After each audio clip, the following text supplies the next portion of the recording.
Hi, I'm Marcus Raven, and welcome to episode 0 of The Raven's Nest. This is episode 0 because this is not an official review, but this is something in line with the series. I was given a review copy of Stuffed Fables from Asmodee North America, which thank you very much for that. The last correspondence I had with them basically sounded like I wasn't big enough in terms of channel size to receive review copies of games, but they still took my information, and I was surprised today with Stuffed Fables sitting on my doorstep. So we're going to be unboxing that so we can take a look at it before I get my review going. And I just want to say a big thank you to Asmodee North America, a big thank you to Plaid Hat Games and Jerry Hawthorne for coming up with such a great game, for sending me a review copy, and I really hope that the review series that comes from this will continue to entertain and educate in the hobby of board games. So without further ado, let's unbox Stuffed Fables.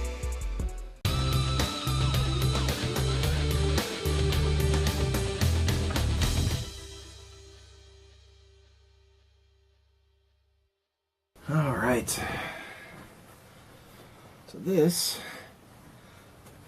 is Stuffed Fables.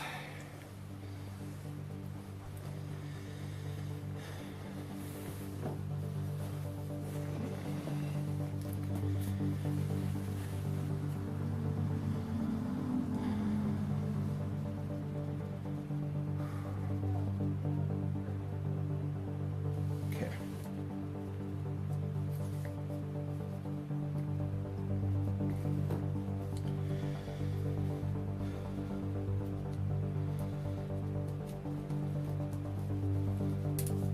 Trying to keep this as nice as possible.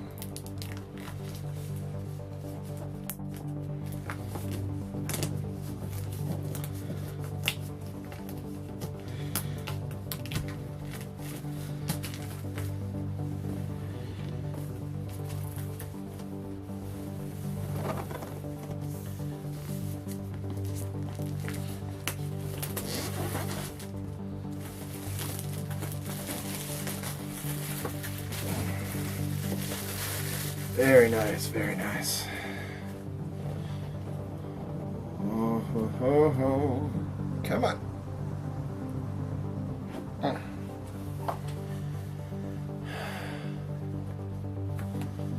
Read me first. This is the discovery deck. Do not rearrange or look through these cards. These cards are arranged and divided by divider cards into stories. Each story in the storybook will instruct players to collect the discovery cards that belong to that story and set them aside. As the story plays out, players will be instructed to receive specific cards from these set-aside cards.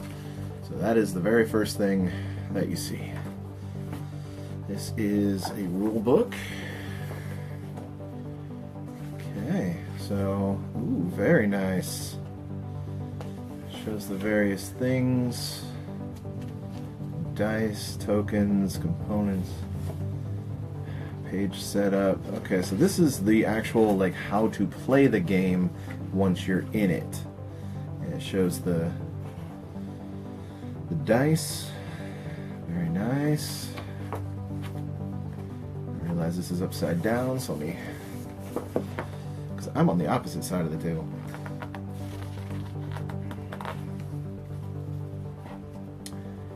Okay, so some very good information there. This glossary is going to be useful for my kids, that's for sure. And I've noticed it printed a couple times. This, oh, where was it? It was Fantasy Flight Supply 1 and 3 protective card sleeves. So I'm going to have to look those up, because that is definitely something I want to get my hands on. I want to protect this game. This, the tokens, the stuffing tokens, heart tokens. This one's already, yeah, this one's already coming out. This is the, I forget what this is called exactly, but this is like where enemies will go and where you'll do challenge rolls, and lost tokens, train token, the bookmark for the current reader. And on the other side, the stuffing is black instead of white on the other side. Everything else is pretty substantially double-sided. This is good quality stuff. I mean, it's pretty pretty much similar to a lot of other games with tokens that I've seen, but it's good. And then the bulk of it here, Stuffed Fables, the book. And I hope that's showing up well. And this, we'll get the rest of that here in a minute, but this is the core of the game right here. This is what's needed. So we'll just flip to a random page here. Woo! Okay, be easy with it. There we go. There we go, but it's spiral bound, very clearly printed.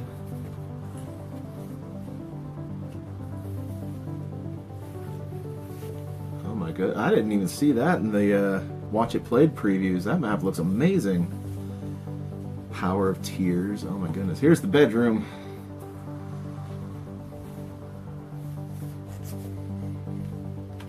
The big girl bed, that's the very first scenario it looks like. Don't know how well this will come through, but that artwork is amazing. Oh, this is beautiful. This is absolutely beautiful. There's a bunch of pages. I mean, this has some heft to it. Bunch of pages.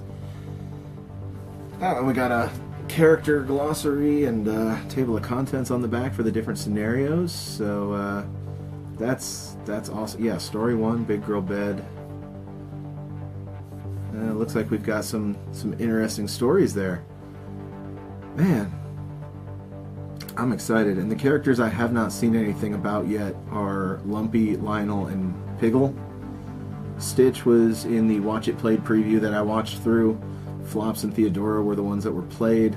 So this is going to be awesome. So we'll set the book there. And here we have the character cards. And their nice giant Ziploc. This actually makes me very happy as a dad, keeping these things in a Ziploc. They came out very straight, very straight. I've had a lot of games lately where things like character cards have been curved because of the way they were stored in the box. So this is wonderful. So we've got Theodora, we've got Stitch, Piggle, Lumpy, Lionel, Flops, and they are double-sided to an extent. They have their character portrait on the other side, so that's awesome. Those are gorgeous. Those are absolutely gorgeous. They look so much better than they did in the videos. And then we have a dice bag, just a regular black felt dice bag.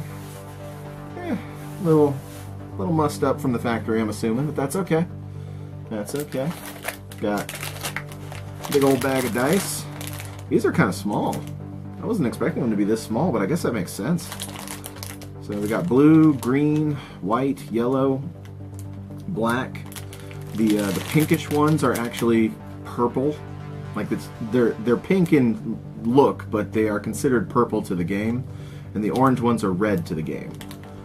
So I've been told that is something that helps with color blindness. So it helps to differentiate between them for colorblind players, which is an awesome consideration. That is amazing. And we got a pack of buttons, just like you'd find in Mom's cookie tin of sewing kit supplies. Those are cute. Those are very cute. There's only one black button. There's only one red button. Red's my favorite color, and I'm going to be fighting my son for that because it's his too. I guess you could technically get more buttons at like Michael's or some other craft supply store, sewing supply store. We've got, I think these are item cards or something. These are definitely something. I just don't remember what that symbol means. It might be more than one deck, because that, I think, is one of the Lost Toys cards. Let me get these open.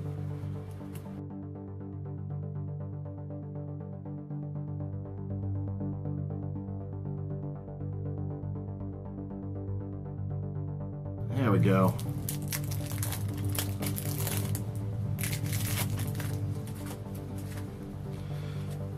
Yeah. Yeah, this is multiple card types here. So these are... Ooh, these are enemy cards. That's what these are. So those are enemy cards. These are good. Good quality.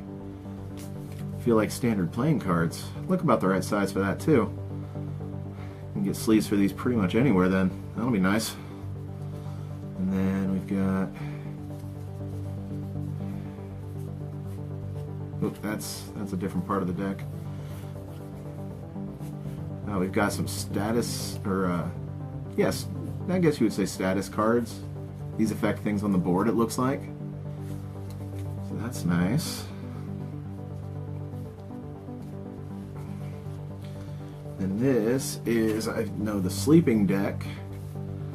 A lot of the same card there, but then we have restless, and then waking.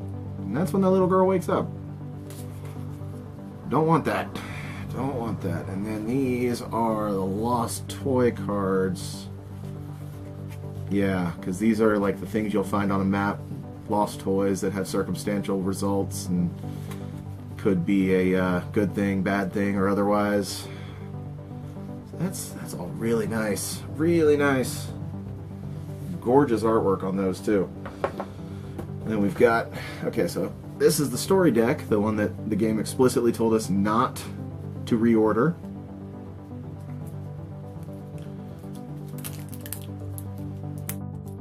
This one came open a lot easier than the last one did.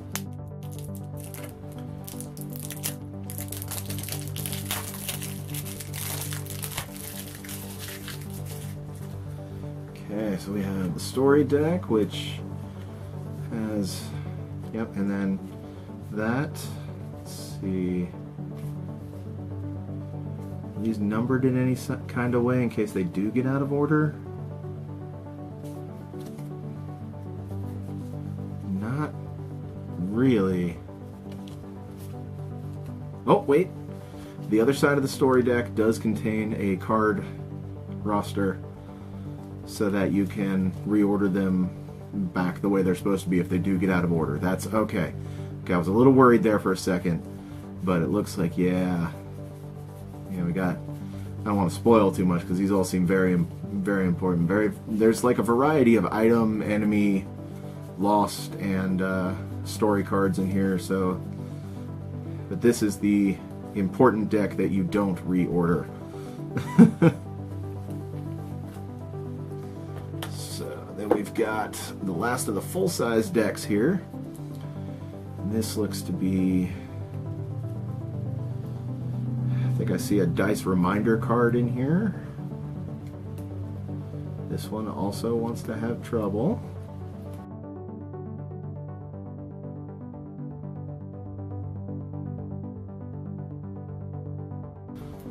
There we go.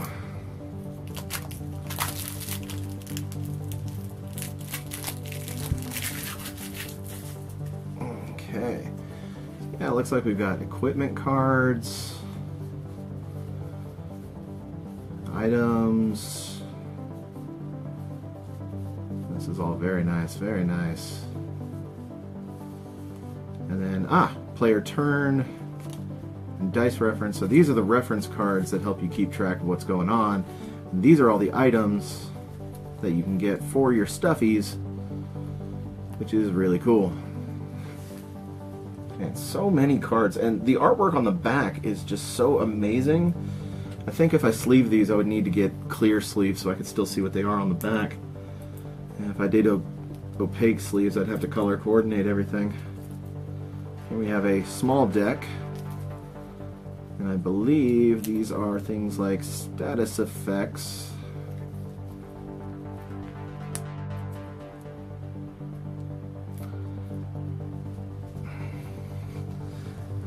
I want to be careful because I don't want to ruin this.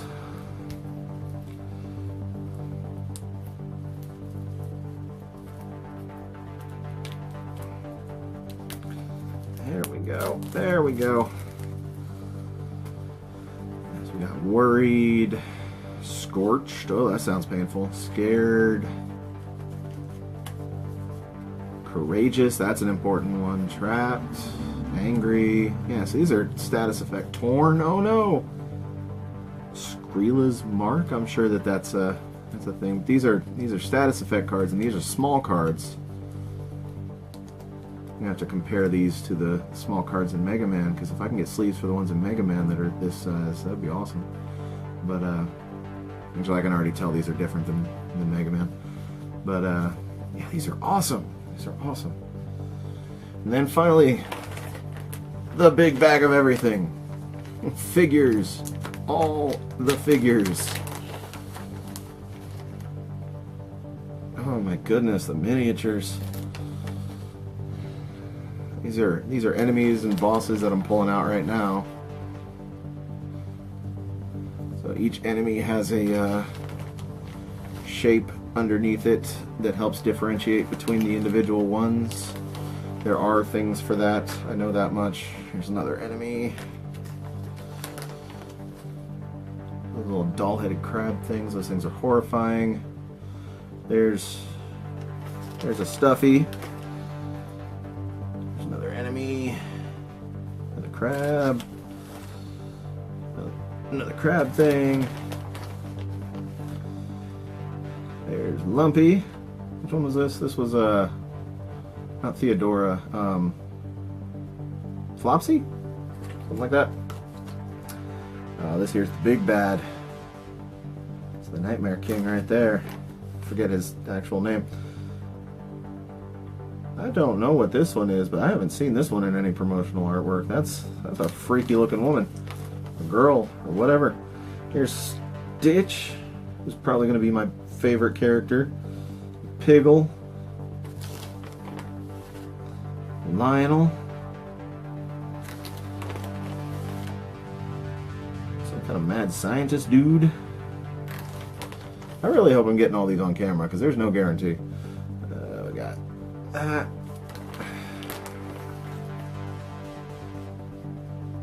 And more of these little heartless looking guys. Okay, there's another big boss. And there is Theodora, the last Stuffy. Oh my gosh. These miniatures are gorgeously detailed. These are fantastic. I mean,